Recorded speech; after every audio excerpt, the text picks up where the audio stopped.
Hi everyone, welcome back to Deeksha's education hub. तो हमने revolt that took place before 1858 ये वाला टॉपिक शुरू कर दिया था।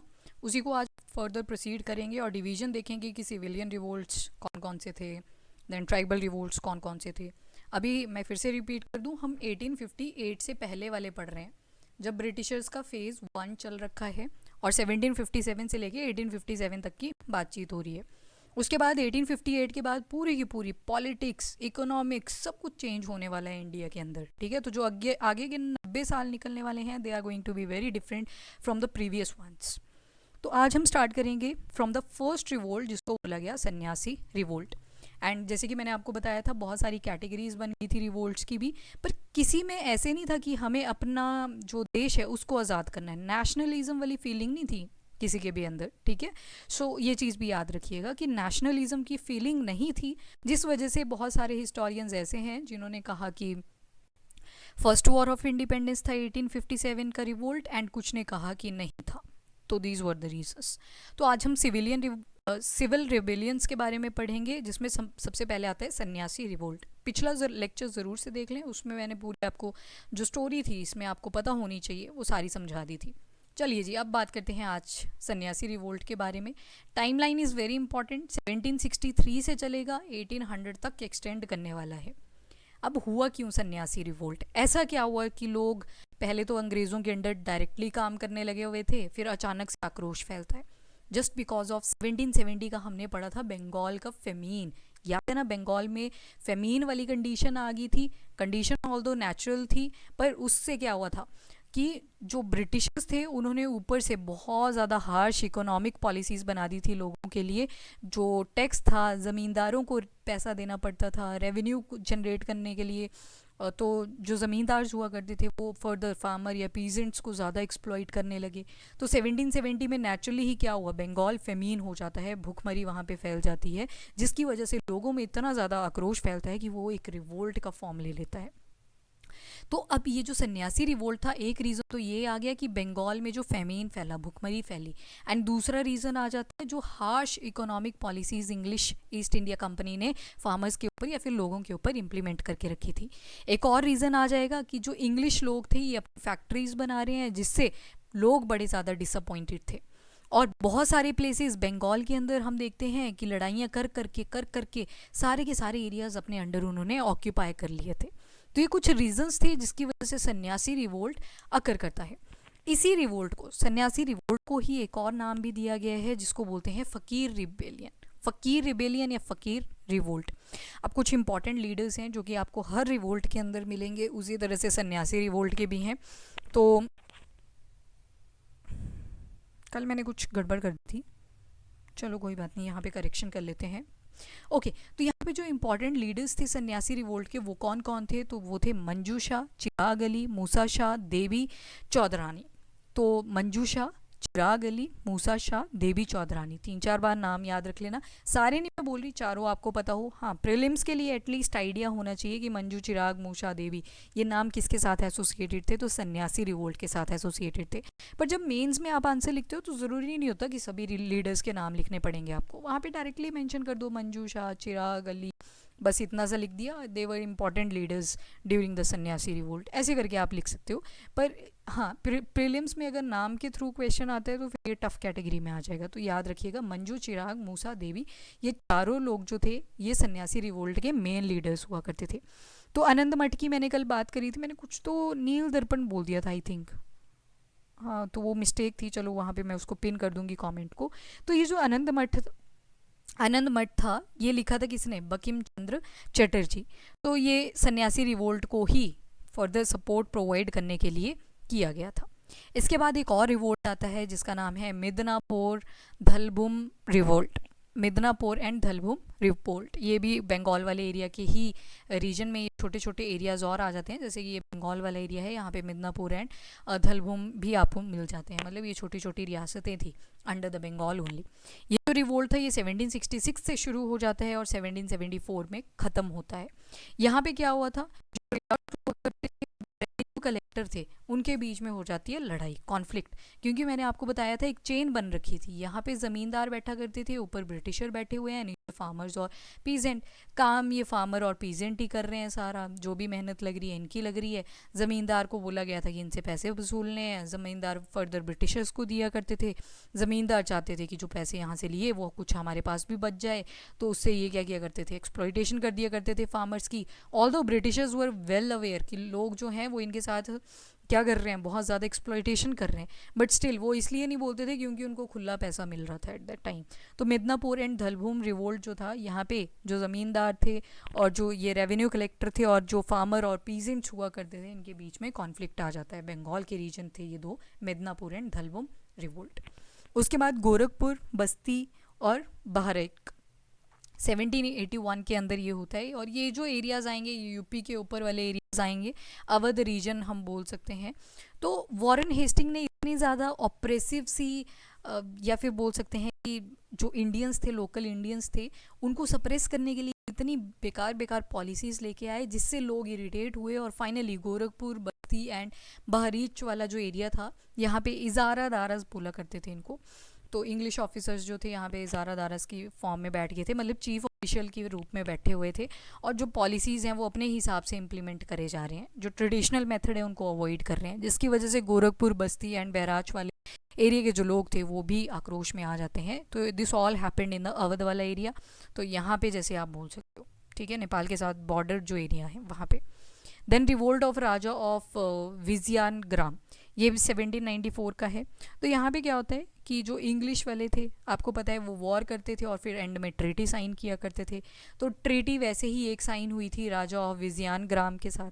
तो विजयानग्राम के साथ जब ट्रीटी साइन हुई, वहाँ के राजा के साथ जब ट्रीटी साइन हुई, तो उनको वो ट्रीटी एक्सेप्टेबल नहीं थी जो राजा थे वहाँ पे, जिस वजह से इन्होंने भी रिवोल्ट कर दिया था अगेंस्ट द कंपनी।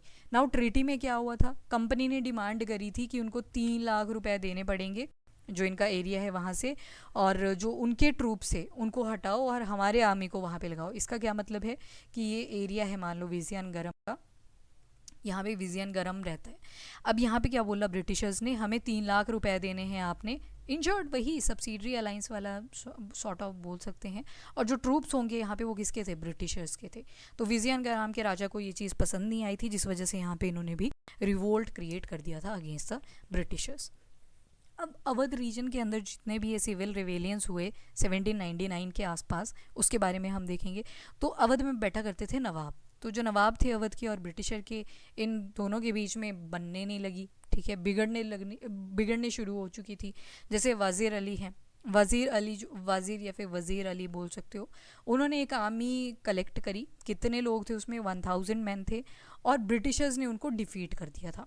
एक रीज़न तो ये था, वज़ीर अली थे जिन्होंने आर्मी बनाई थी 1000 सोल्जर्स की, पर इनको किसने डिफीट कर दिया था, ब्रिटिशर्स ने डिफीट कर दिया था। ठीक है, तो ये अवध के साथ आ गया कॉन्फ्लिक्ट, आर्मी को डिफीट कर दिया, फाइनली जो कंट्रोल था वो ब्रिटिशर्स के हाथों चला गया। फिर केरला के जो सिम्हम थे 1797 टू 1800 तक का टाइम पीरियड। तो यहाँ पे king of Kottayam is a small area in Kerala state. तो केरला वर्मा पशाही ये राजा थे, इनको रिप्लेस कर दिया गया था उनके अंकल के द्वारा जिनका नाम था वीरा वर्मा। वर्मा पशाही को रिप्लेस कर दिया गया वीरा वर्मा के थ्रू। वर्मा पशाही जो थे वो लोगों के बहुत ज़्यादा फेवरेट हुआ करते थे। तो जैसे ही वर्मा पशाही के जो अंकल हैं वीरा वर्मा, इसको बिठाया जाता है ब्रिटिशर्स के द्वारा गद्दी। कोट्टायम की बात हो रही है, यानी कि अब हम पहुंच चुके हैं केरला वाले एरिया में, यहाँ पे कोट्टायम में। तो कोट्टायम में फेवरेट राजा कौन से हैं, वर्मा पशाही। ब्रिटिशर्स ने इनको उठाया और किसको बिठा दिया, वीरा वर्मा को। वीरा वर्मा लोगों को पसंद थे, जिस वजह से लोग चाहते थे कि दोबारा से वर्मा पशाही को भी बिठाया जाए, पर ब्रिटिशर ये चीज़ मानते नहीं है और फाइनली लोगों ने यहाँ पे भी रिवोल्ट क्रिएट कर दिया। उसके बाद चलो जो नेक्स्ट एरिया है पलामाऊ वाला एरिया।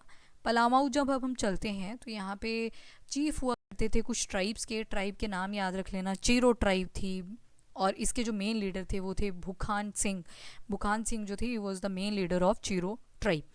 तो लैंडलॉर्डिज़म वाली ये जो पॉलिसी चला रखी थी ब्रिटिशर्स ने, अगेन वही ज़मींदार थे यहाँ पे, ऊपर ब्रिटिशर बैठे हैं एंड नीचे जो फार्मर्स हैं या पीजेंट्स हैं वो लोग बैठे हुए हैं। तो अगेन ज़मींदार ने बहुत ज़्यादा एट्रॉसिटी क्रिएट करी अगेन फार्मर्स के ऊपर। क्यों करी, क्योंकि वो चाहते थे कि ब्रिटिशर ने जितना पैसा मांगा है वो भी उनको दिया जा सके और हमें भी पैसा बनता रहे। तो ये पलामाऊ और सुरगोजा वाला जो एरिया था, यहाँ पे ज़मींदार के साथ बिगड़ जाती है चीरो ट्राइब की, और मेन लीडर थे बुखान सिंह।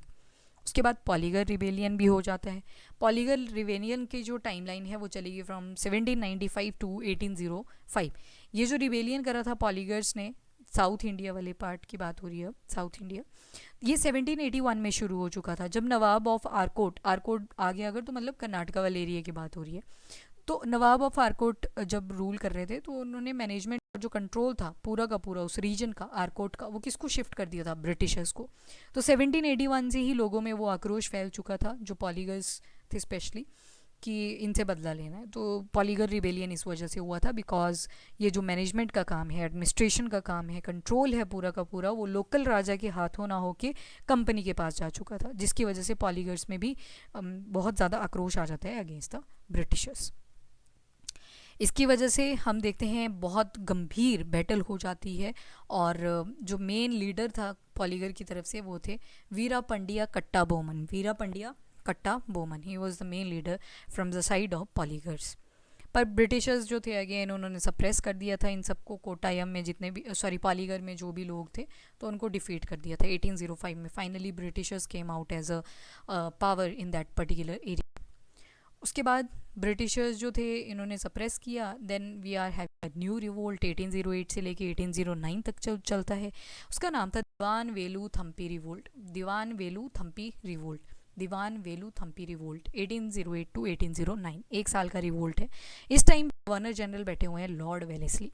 लॉर्ड वेलेस्ली ने एक वो जो सब्सिडरी अलाइंस पढ़ रहे हैं ना हम, सब्सिडरी अलाइंस अगेन वही कि हम आपको प्रोटेक्शन देंगे, हमारी आर्मी यहाँ पे डिप्लॉय होगी, कोई भी फॉरनर आपको हर्ट नहीं कर सकता, बस एक जो कंडीशन है हमारी वो ये है, इनको सैलरी देनी पड़ेगी।